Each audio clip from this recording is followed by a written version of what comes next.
నిన్న విశాఖపట్నం స్టీల్ ప్లాంట్లో జరిగిన దుర్ఘటనలో చాలా మంది ప్రాణాలు కోల్పోయారు. ఆ కోల్పోయిన కార్మికుల పరామర్శకి వెళ్ళినటువంటి మంత్రి లోకేష్ గారి యొక్క ప్రవర్తన చాలా చాలా బాధాకరంగా అనిపిస్తుంది. ఎందుకంటే వాళ్ళు బాధిత కుటుంబాలకు సంబంధించిన పరామర్శకి వెళ్ళినప్పుడు నీలో ఓర్పు సహనం చాలా కావాలి. అలా లేకుండా అక్కడ కార్మిక సంఘాల నాయకులు మీరు ఇప్పటివరకు స్పందించలేదు ఏంటని చెప్పని అడుగుతుంటే మీ ఇంట్లో ఏమైనా చావు వచ్చిందా అని మాట్లాడుతుంటే అది లోకేష్ గారి యొక్క అహంకారంతో పాటు అధికార మదం కూడా అక్కడ చాలా స్పష్టంగా కనిపిస్తుంది. అయ్యా మంత్రి లోకేష్ గారు, మీరు జరిగి ఈ ఘటన దాదాపు 18 గంటలు దాటిపోతుంది. మీరు తీసుకోవాల్సినటువంటి బాధ్యత వాళ్ళ నష్టపరిహారము, వాళ్ళ కుటుంబాల యొక్క బాధను అర్థం చేసుకోవడానికి వెళ్ళాలి. కానీ ఇంకా మీరు పైపెచ్చి ఏం మాట్లాడుతున్నారంటే వచ్చాం కదా మేము ఎంత దూరం అంటే ఎవరి కోసం వస్తారు? ఏ స్టీల్ ప్లాంట్ యొక్క కార్మికుల్ని మీరు అధికారం వచ్చే ముందల గతంలో ఎన్ని వాగ్దానాలు చేశారు? మేము నిలబెడతాం, మిమ్మల్ని ప్రైవేటీకరణ ఆపుతామని చెప్పని అబద్ధాల మాటలు చెప్పి అధికారంలోకి వచ్చారు.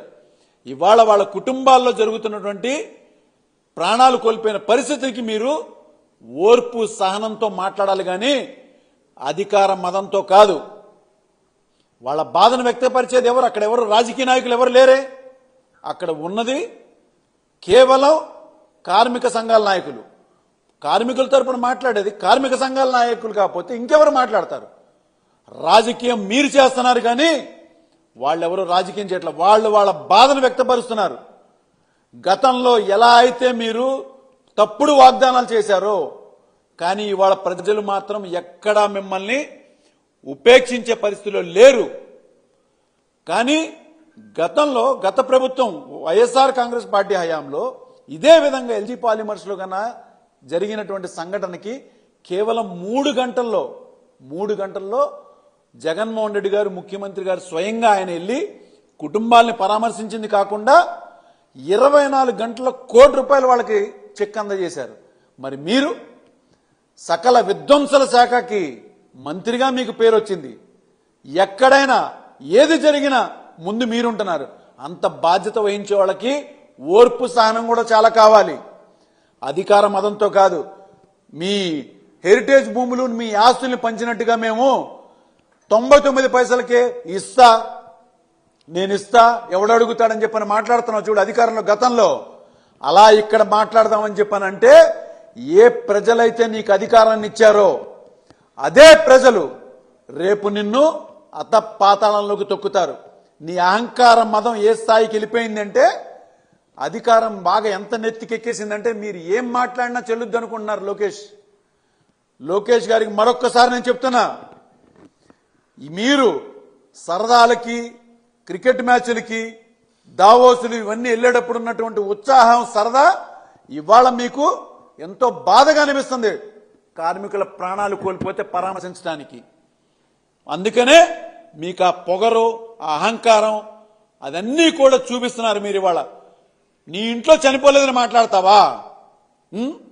మీరు గతంలో రాజమండ్రి దీనికి వెళ్ళారు పుష్కరాలకి, 29 మందిని చనిపోయారు.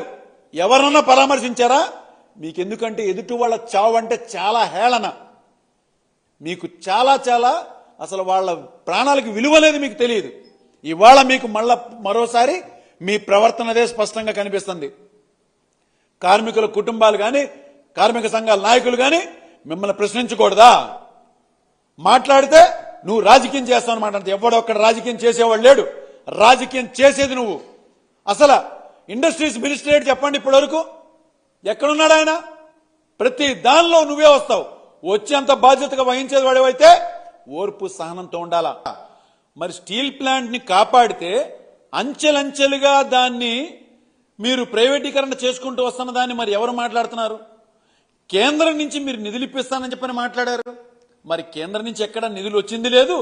అది కేవలం అమ్మటానికి లేదా దాన్ని పార్ట్లుగా ప్రైవేటైజేషన్ చేయడానికి వాడుతున్నారు తప్పించి దానికి కావాల్సినటువంటి నిధులు ఇవ్వటం కానీ దానికి కావాల్సినటువంటి ల్యాండ్ ప్రొక్యూర్ చేసుకుని రా మెటీరియల్ ప్రొవైడ్ చేసేటువంటి ఎక్కడా కూడా పరిస్థితులు మీరు కల్పించింది అయితే ఎక్కడ కనిపించలేదు. అది పైన మాటలు మాత్రమే.